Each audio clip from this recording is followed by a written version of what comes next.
Hey guys! So, I'm going to do something a little different because I'm really trying to stay on a weekly posting schedule. It's just something that I want to try out for now. Like a real post on Fridays, hashtag organized by Friday. That's kind of the thing I'm going for.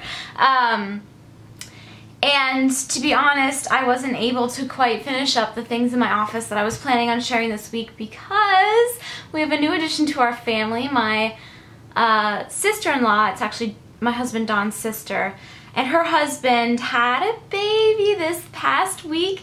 On Monday, actually, my newest niece, Grace Elizabeth, was born. She is absolutely stunningly perfect. I'll pop in a picture of her somewhere here. If you follow me on Twitter or Facebook or anywhere else, you probably have already seen her half a dozen times, but needless to say, it's been a very busy time for our family. We've been trying to help out.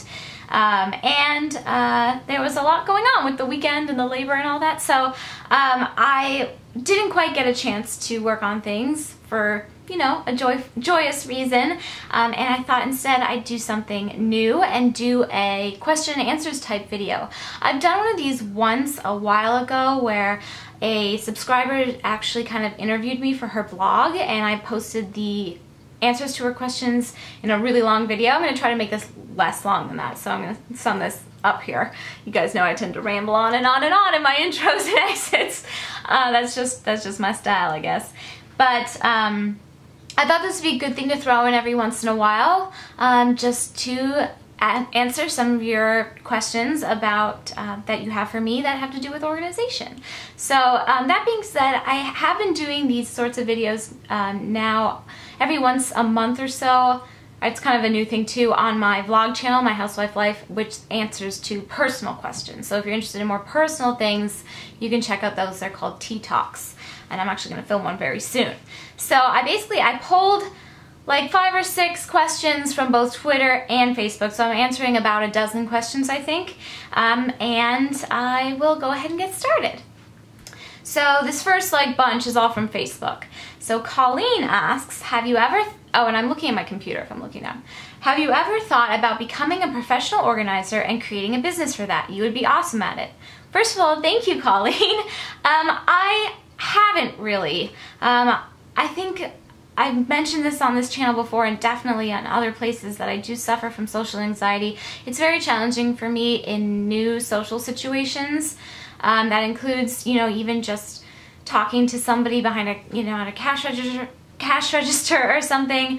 It's a difficult situation for me, and I haven't quite considered that. I'm happy organizing, helping out my family with their organizational needs and questions, and actually posting videos and keeping up the blog has turned into a kind of like a full-time thing. So I don't know if there's space in my life for that right now, but I'm not ruling it out for definite, because I do very much enjoy helping people with organizing, and I think there's a lot to learn from other people's help for you to find the thing that works for you. A little even if you go in like a completely different direction, a little guidance in the beginning can get the ball rolling. So I'm not ruling it out completely. I'm just, I'm very happy doing what I'm doing right now. And I am also, because of what I'm doing right now, being on the internet, with videos and stuff, I'm getting better in personal life, social situations, my anxiety. I've been working a lot on that. I'm in therapy and all that, and it's just, I've been getting better with that. So there's the answer to that, Colleen. Sarah asks, how do you organize your digital photo files on your computer? I have so many and I'm overwhelmed. Sarah, I understand. You have no idea how many photos I have. I think I have something like 8,000 or 9,000. And that's only starting from 2002 or something. That's when I got my first digital camera. I have all hard copy photos back from when I was born. I keep my hard copy photos in photo albums. You'll be seeing that in the next few installments of my office organization series, kind of where and how I store those sorts of things. But I've kept all digital files. I haven't really printed out many pictures except for when I'm scrapping something, specifically like making a scrapbook. And I use, what is it called? I'm blanking. iPhoto. That's right, iPhoto. I have Macs. I just use the iPhoto program. I can Once I put in my memory card, my computer immediately opens up iPhoto and asks me if I want to import things, and I organize them on my iPhoto. I'll try to give you a little like screenshot here by month and year. So I used to make albums, but that got a little too much. So really just, I find organizing by month and year just helps me be able to backtrack to things. And that's as far as I've gone with that so far. You know, occasionally I do like to make photo albums using the iPhoto, where you can like make it in iPhoto using your photos that are already stored there, and then it like sends the information to Apple and they print a really beautiful book for you. I've been doing that a little bit more lately. But everything's so digital now. I like having them on my computer, and I've found that that's the easiest way for me to keep track of them. Okay, Tyra asks how to organize without spending one penny. I get asked this quite a bit. Organizing on a budget is actually very easy if you use a little creativity. Most people have some things lying around their house, you know, empty jars from foods, or empty cans that you can clean up and cover with paper to store little tidbits of things. Shoe boxes, mailing boxes, gift boxes can all be either covered or just reinforced with tape on the inside. You can even build things out of cardboard, like little drawer dividers to fit into your drawers. Just kind, you know, I mean, you just have to be kind of creative with that sort of stuff. But I totally think it's possible to not only kind of repurpose things that you might normally recycle or throw out, but also to find things in your house that maybe like pretty gift bags that you could store things in, or like old bins that you're not really using effectively anymore that you could repurpose. I repurpose a lot of my things time and time again. You know, the sky's the limit, really. You just have to, I mean, using even like lids of jars or things, you know, like peanut butter jar lids or something, to organize jewelry in a drawer in a flat surface or something, just to keep things separate. I mean, there's different ways you can go, and you can do a lot of kind of fun crafting things with that if you want to kind of pretty them up a bit, if that makes sense. So there are ways to organize without spending a penny if you look at the things that you have in your house that you're not really using that could be repurposed to be kind of in the place of drawer organizers, or, you know, desktop organizers, that sort of thing. And there's also quite a few channels on YouTube that do that sort of, you know, go that sort of route with organizing on a budget, organizing without spending a penny. Off the top of my head, I know Do It on a Dime does, and Home Organizing is another channel that does sort of budget organizing. So those are really good resources as well. Lots of great ideas from those ladies. And I will link those channels below. Okay, next. Carol Ann, what a pretty name, Carol Ann. Carol Ann asks, do you organize one area at a time until you get it almost finished, or different areas all at once? I tend to start one and get on another and never finish the first. This totally happens, I think, to many people. It happens to me too, but I have kind of conditioned myself to stay really just focused on one area at a time. Having a project management, either just like a list or a general outline, just something, I find writing things out helps me keep on track of things, but some people are just, you know, like to keep things in their brain or have things on their computer. Just even a general outline of things you'd like to accomplish in one space and being able to kind of check them off, that helps me kind of stay focused on one area, because I do go through like waves of organization, motivation, and I tend to, like when I'm working on a big project, like I've been working on my office lately, that inspires me to kind of dip into other areas as well, which is great, and I will maybe get a little involved in those areas, but then I pull back and I'm like, wait, no, you need to focus on this, but now we have something exciting to go on to next after you're done, and it gives me another project to look forward to, so there's not a big lull, and then I have to like get the motivation again, if that makes sense. So for me, I find, you know, having some sort of an outline, general guideline, task to check off just helps me stay on track. But it's, I mean, it's just how we work. I think you get organized in something, you're like, oh, I could really, you know, reorganize the towels in my linen closet and stuff like that, and you start doing that, and then you're like, wait, wasn't I working on something else? I do that too, but I just find that I will like stop and think about what I'm doing and say, okay, you got a good thing going on with your office organization. Let's not put that aside. Let's put this newer project aside, but maybe write down the like awesome idea we had for it so we can come back to it later, that sort of thing. That's what I do, at least. Shannon asks, what is the biggest organizing tip you can give someone who is starting to organize, which would help someone who's, say, has a lot to organize? Now, I know I've said this many, many times, and I don't mean to sound like a broken record, but, you know, sometimes people join in on the videos watching at different times, so that's why I tend to repeat myself about certain things. But I think really breaking down organizational projects helps a lot, at least in my experience.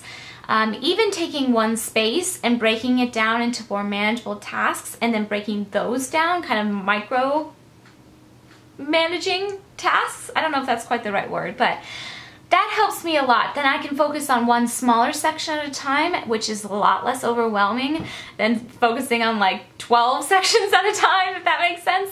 So breaking things down definitely helps me a lot.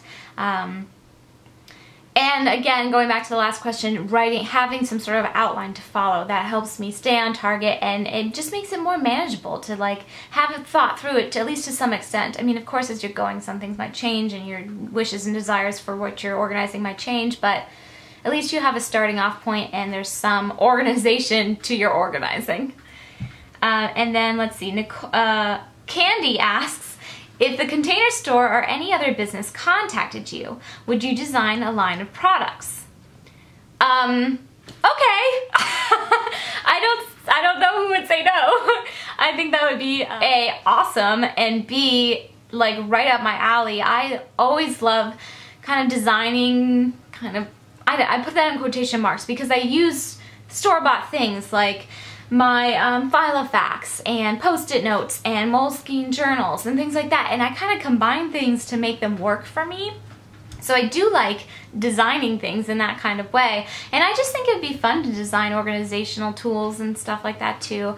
You know, but there are lots of awesome companies already out there that do that sort of thing, so I definitely wouldn't say no to that opportunity if it ever arose. And then last question from Facebook, Nicola asks, tell the truth, is there an area in your home that's a bit messy and why? Well, Nicola, yes, there is, and it's my husband's office.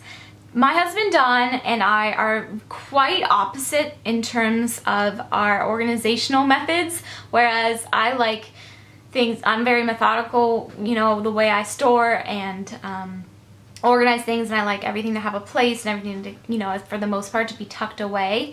Whereas Don, I mean, it's still an organizational method because it works for him, but his method is kind of just to have things everywhere. So his office, like his bookshelf, books are all willy-nilly all over the place. There's no rhyme or reason to it. He's got stacks of stuff on the floor. He's got stacks of papers on his desk, pens everywhere, you know, just stuff flying around. But I'm a firm believer that, you know, if you have the room for it, that everybody in your house should have like at least a little space that they can have control over. You know, within reason. I don't have children yet, so I don't really know how that works, but at least for me and my husband, I keep 90% of the house pretty neat and organized. I let him have his office, I call it his man cave, for him to just have it as he wants. Now that being said, once or twice a year I will go in there and do a little cleaning, just get things off the floor, do like a deep cleaning so I can really vacuum and stuff and the shelves and stuff, and I'll sometimes you know, organize his bookshelves a little bit, but never without his like explicit consent, and never more than once or twice a year for sure. It's just when it's getting so full that I'm afraid for like dust and stuff. So but I think it's important for especially in a relationship, for two people to have a space that they can have their own without the other person interfering with it, if that makes sense. Because, you know, even in a really successful, compatible relationship, which I believe Don and I have, there's a need for space. I mean, I think that's a key element of having a successful, compatible relationship, is to give each other some space. Speaking of which, he just texted me. Anyway, so I let him have his space, and it is messy by my by my standards, but he can still get in and out of the room. It's not like totally cluttered mess, but it's just like, I would consider it messy, but I let him have it and I let it be, and I think that's important. So this video actually, just from the 7 questions from Facebook, turned out a lot longer than I anticipated. So I'm actually going to save my Twitter questions for a future video. So when I need another little thing to pop in on a Friday, I will have this. So if I didn't get to your question, it doesn't mean that I won't answer it at some point. And especially if you ask me on Twitter, those I'll probably upload another video with those answers in the next month or so you guys can hear those answers as well. But thank you for participating. Thanks to all the people who submitted questions. I hope you guys enjoyed this video, and I will definitely be back next Friday with a new organization video. So until then, take care, be well, happy organizing, and I will see you soon. Bye guys.